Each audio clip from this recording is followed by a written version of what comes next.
ঈদের টানা ছুটি শুরুর দিনে পথে পথে যাত্রী চাপ, দক্ষিণবঙ্গগামী লঞ্চে উপচে পড়া ভিড়, অতিরিক্ত ভাড়া আদায়ের অভিযোগ, জীবনের ঝুঁকি নিয়ে ট্রলারে মেঘনা পাড়ি।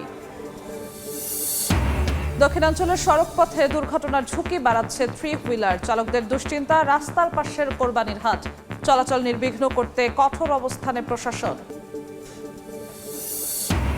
এনআইসিইউ নেই বরিশাল বিভাগের সরকারি হাসপাতালে, ঘুরতে ঘুরতেই ঝরছে বহু শিশুর প্রাণ, ভর্তি রোগীর একমাত্র ভরসা হেডবক্স, ইউনিট তৈরির আশ্বাস স্বাস্থ্য বিভাগের। এবং মাইক্রোপ্লাস্টিক দূষণ আর পরিবেশের ভারসাম্যহীনতায় মারা যাচ্ছে সামুদ্রিক প্রাণী, গবেষণা না থাকায় অজানা মৃত্যুর কারণ, হুমকির মুখে বৈচিত্র্য।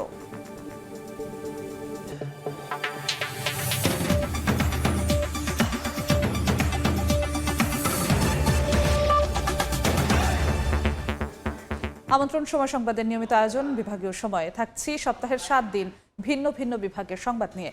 আজ থাকছে বরিশাল বিভাগ, সঙ্গে আছি আমি জিন্নাতারা যশোয়া। ঈদযাত্রায় ঘরমুখ মানুষের চাপ, বাসের পাশাপাশি লঞ্চ ও ট্রলারে ঘরে ফিরছেন ভোলাবাসী। ভোর থেকে অতিরিক্ত যাত্রী নিয়ে ঢাকা ও লক্ষ্মীপুর থেকে একের পর এক লঞ্চ ও ট্রলার ইলিশাঘাটে ফিরছে। চাহিদা অনুযায়ী লঞ্চ না থাকায় জীবনের ঝুঁকি নিয়ে ছোট ছোট নৌকাতেও উত্তাল মেঘনা পাড়ি দিচ্ছেন যাত্রীরা। তবে নদীর নাব্য সংকটের কারণে ব্যাহত হচ্ছে নৌযান চলাচল। যাত্রীরা বলছেন বাধ্য হয়েই তারা এভাবে বাড়ি ফিরছেন। এ সময় অতিরিক্ত ভাড়া আদায়ের অভিযোগ করেন তারা।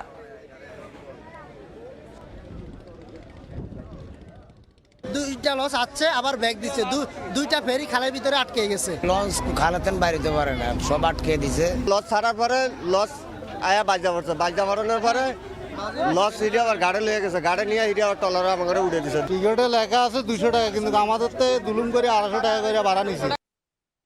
দক্ষিণাঞ্চলের সড়ক পথে দুর্ঘটনার ঝুঁকি বাড়াচ্ছে থ্রি হুইলার চালকদের দুশ্চিন্তা, রাস্তার পাশের কোরবানির হাট।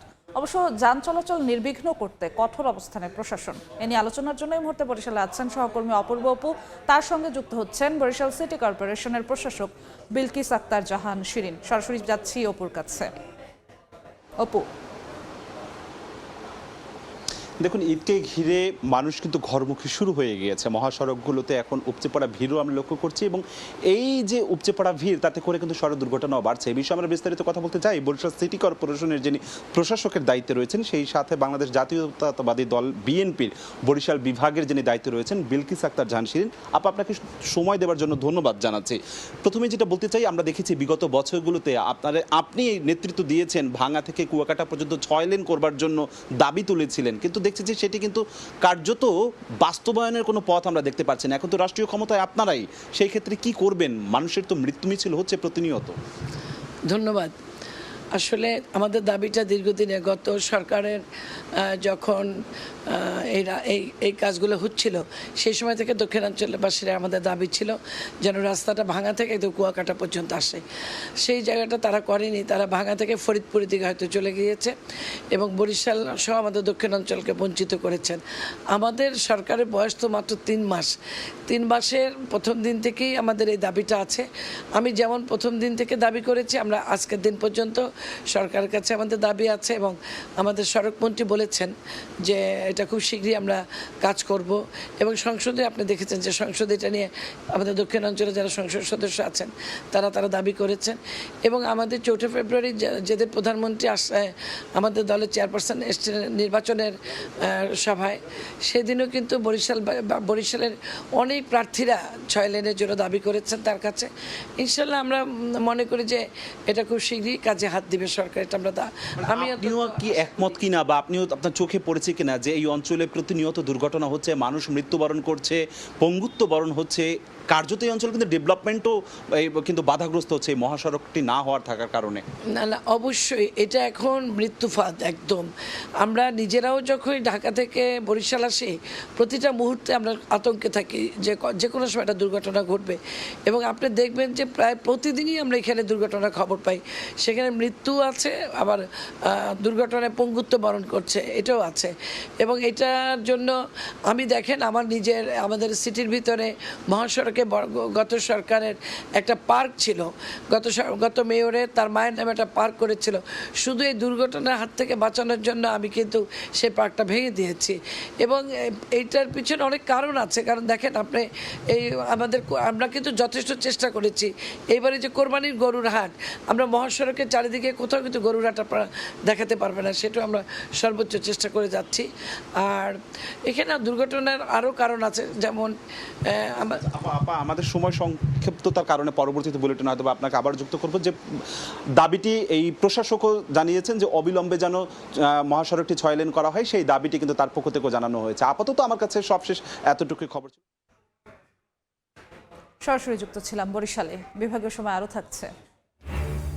5 বছর আগে ভেঙে গেল, হয়নি পুনর্নির্মাণ। পটুয়াখালীর ভারানী খাল পার হতে হয় নৌকায়, ভোগান্তিতে এলাকাবাসী। নতুন সেতু নির্মাণের আশ্বাস।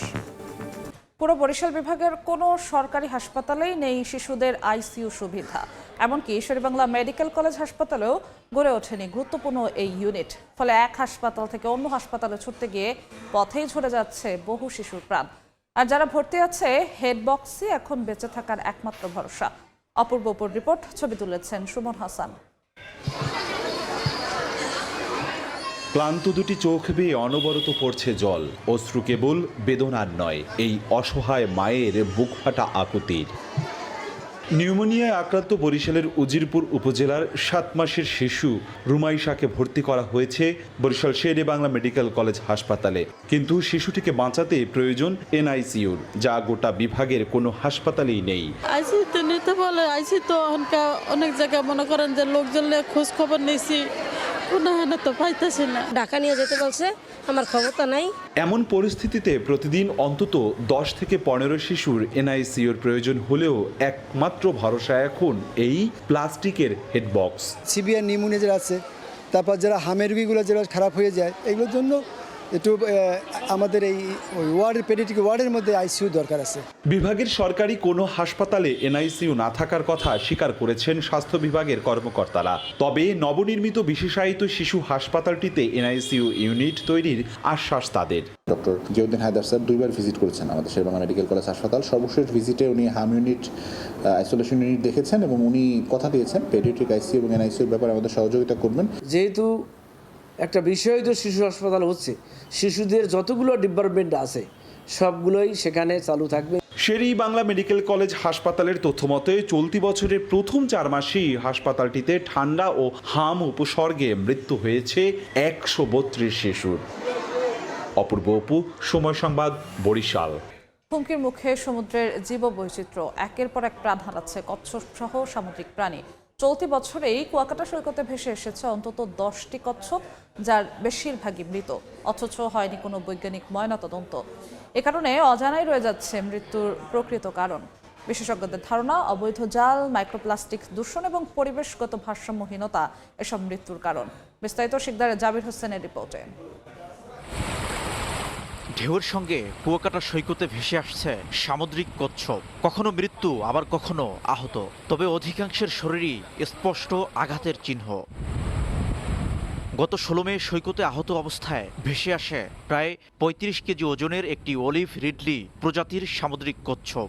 পরে বন বিভাগ ও পরিবেশবাদী সংগঠন চিকিৎসা দিয়ে কচ্ছপটিকে আবারও সাগরে অবমুক্ত করে। তার কিছুদিন আগেই সৈকতে মেলে প্রায় 40 কেজি ওজনের একটি মৃত্যু মা কচ্ছপ।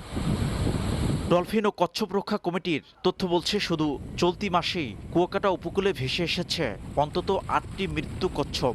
জীবিত উদ্ধার হয় আরও 2টি। আর গত 8 বছরে মৃত্যু কচ্ছপ উদ্ধারের সংখ্যা ছাড়িয়েছে 30 এর বেশি।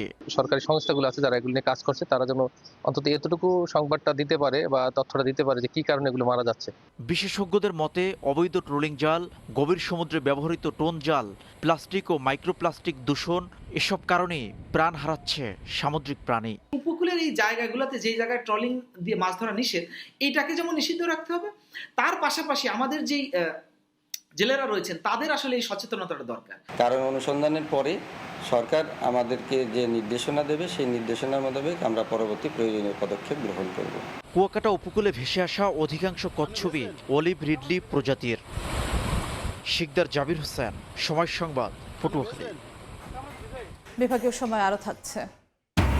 নতুন উৎসকর নীতিতে স্থবির রেজিস্ট্রি অফিসের কার্যক্রম। পিরোজপুর পৌরসভায় কমেছে জমি বেচাকেনা, প্রভাব পড়েছে রাজস্ব আদায়ে, বলছে ভূমি বিভাগ। সরকারের 100 দিন পূর্তি উপলক্ষে রাজধানীর তেজগাঁওয়ে প্রধানমন্ত্রীর কার্যালয়ে আয়োজিত সংবাদ সম্মেলনে কথা বলছেন প্রধানমন্ত্রীর উপদেষ্টা ও প্রধানমন্ত্রীর কার্যালয়ের মুখপাত্র মাহদি আমিন। সরাসরি যাচ্ছি সেখানে। অনুষ্ঠিত হয় সবচেয়ে বেশি অগ্রাধিকার দিয়ে। কৃষক কার্ড চালুর মাধ্যমে কৃষি ব্যবস্থাপনাকে আরও ডিজিটাল এবং স্বচ্ছ কাঠামোর আওতায় এনে সরাসরি কৃষি ভর্তুকি কৃষকদের কাছে পৌঁছে দেওয়া হচ্ছে। পাশাপাশি দেশ জুড়ে খাল খনন কর্মসূচি বাস্তবায়নের মাধ্যমে কৃষি, সেচ ও পানি ব্যবস্থায় দীর্ঘমেয়াদী ইতিবাচক পরিবর্তনের অপার সম্ভাবনা তৈরি হয়েছে।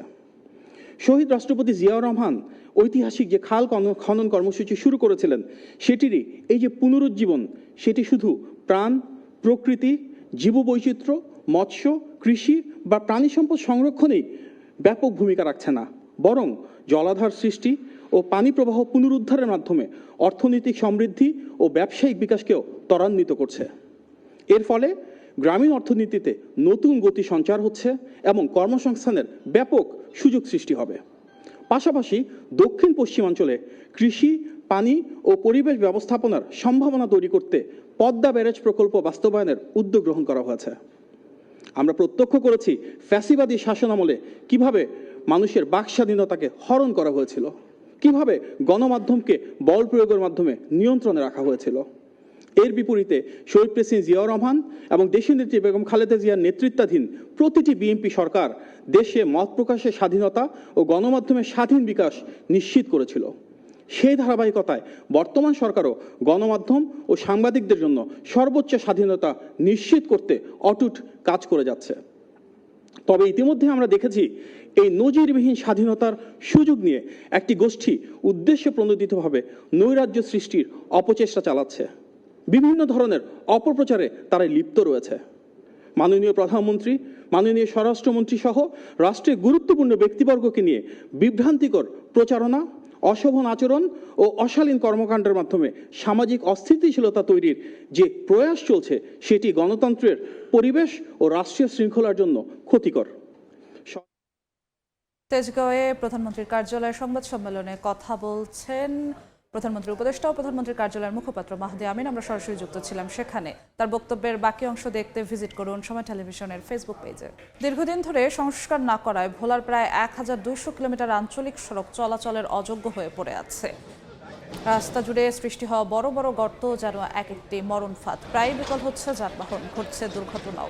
দ্রুত সড়ক সংস্কারের দাবি স্থানীয়দের। পিরোজপুর পৌর এলাকায় জমি রেজিস্ট্রিতে নতুন উৎসকর নীতির কারণে স্থবির হয়ে পড়েছে রেজিস্ট্রি অফিসের কার্যক্রম।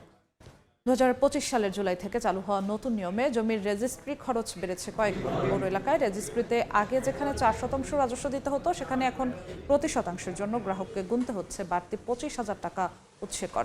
এতেই বিপাকে পড়েছেন ক্রেতারা। অতিরিক্ত ব্যয়ের কারণে ক্রয় বিক্রয়ে আগ্রহ হারাচ্ছেন সাধারণ মানুষ। কাজ কমে আসায় বেকার সময় পার করছেন কর্মকর্তা, কর্মচারী ও দলিল লেখকরা। ঝালকাঠির রাজাপুর উপজেলা স্বাস্থ্য কমপ্লেক্সে যান্ত্রিক ত্রুটির কারণে বিকল হয়েছে পানির পাম্প। এতে গত 11 মে থেকে পুরোপুরি বন্ধ রয়েছে বিশুদ্ধ পানি সরবরাহ। নোংরা পুকুর থেকে পানি সরবরাহ করায় দেখা দিয়েছে মারাত্মক স্বাস্থ্য ঝুঁকি। স্বাস্থ্য বিভাগ বলছে জরুরি ভিত্তিতে সমস্যা সমাধানে একটি গভীর নলকূপ স্থাপন করে বিশুদ্ধ পানির ব্যবস্থা করা হবে। এই ছিল বিভাগীয় সময়ে। আগামীকাল থাকবো রংপুর বিভাগের আয়োজন নিয়ে। এরপর আন্তর্জাতিক সময় নিয়ে সঙ্গে থাকবেন সহকর্মী ইমদাদুল হক। যশো, আপনাকে ধন্যবাদ। আন্তর্জাতিক সময় নিয়ে আসছি কিছুক্ষণ পর, সঙ্গে থাকুন সময়।